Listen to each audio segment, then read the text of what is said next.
আজকে আমরা শিখব পঞ্চম ভাগের 5টি বর্ণ এ, ওই, ইয়, ও, ঔ। এই লেখার নিয়ম হচ্ছে প্রথমে গোল করে দিয়ে উপর দিকে টেনে সোজা নিচের দিকে টেনে এইভাবে বাম দিকে দিয়ে দিতে হবে। হয়ে গেল এ।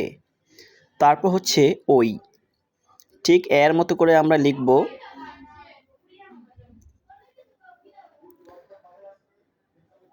তারপরে ডান দিক থেকে এইভাবে দিয়ে দেব।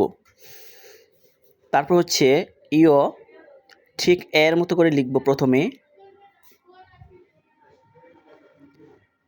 এ লিখে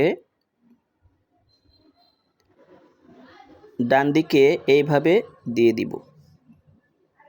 ব্যাস হয়ে গেল ইয়। এখন লিখব ও। দেখো প্রথমে এইভাবে গোল করে দিয়ে আরেকটা গোল দিয়ে সোজা উপরের দিকে টেনে দেব। হয়ে গেল ও। তারপর হচ্ছে ঔ, ঠিক প্রথমে আমরা ও লিখব। ও লিখে ডান দিক থেকে এইভাবে দিয়ে দিব। হয়ে গেল ও। আমরা আবার লিখব। খেয়াল করে দেখো কিভাবে এ লিখতে হয়। এ, তারপর হচ্ছে ওই,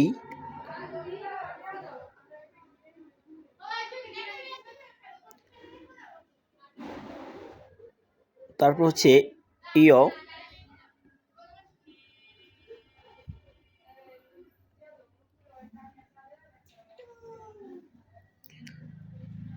ও,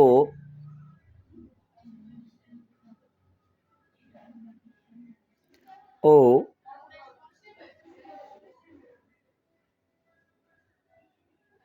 ব্যাস হয়ে গেল ও।